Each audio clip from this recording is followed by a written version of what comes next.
જો બેટા તમે લોકો 2026માં એન્જિનિયરિંગમાં એડમિશન લેવા જઈ રહ્યા છો તો તમારી સૌથી મોટી જે ડ્રીમ કોલેજ હશે એ ડ્રીમ કોલેજ હશે DAIICT, ધીરુભાઈ અંબાણી જે છે NIT, IIT, IIIT પછીની વાત કરી રહ્યો છું ગુજરાતની અંદર. તો એ DAIICTમાં તમારે એડમિશન લેવું તો કયા કયા રસ્તાથી તમે લોકો એમાં એડમિશન લઈ શકો છો એવું તમને આજે કહેવાનો છું.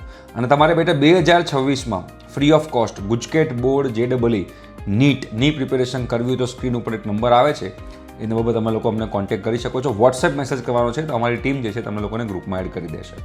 2026 માટેની વાત છે આ. DAIICTમાં તમારે એક તો ઓલ ઇન્ડિયા કોટા થ્રુ તમે લોકો એડમિશન લઈ શકો છો.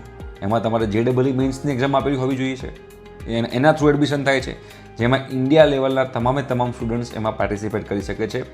60% સીટ્સ જે છે એ JEE મેન્સ થ્રુ DAIICTમાં ભરાય છે. એના પછી તમે ગુજકેટ પ્લસ બોર્ડના બેઝ પર, બોર્ડ કોઈ પણ હોય, CBSE બોર્ડ હોય, ગુજરાત બોર્ડ હોય, એનું કોઈ મેટર કરતું નથી.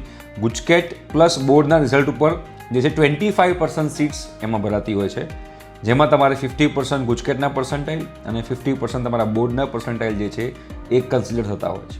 એના પછી 15% સીટ્સ જે છે એ NRI કોટામાં ભરાય છે DAIICTમાં. અગેન NRI કોટામાં પણ એડમિશન JEEના મેરિટ બેઝ ઉપર જ થાય છે. એટલે તમારે જો તમે NRI કોટા પણ ટાર્ગેટ કરતા હોય તો પણ JEE આપેલી હોવી જરૂરી છે. ઓકે.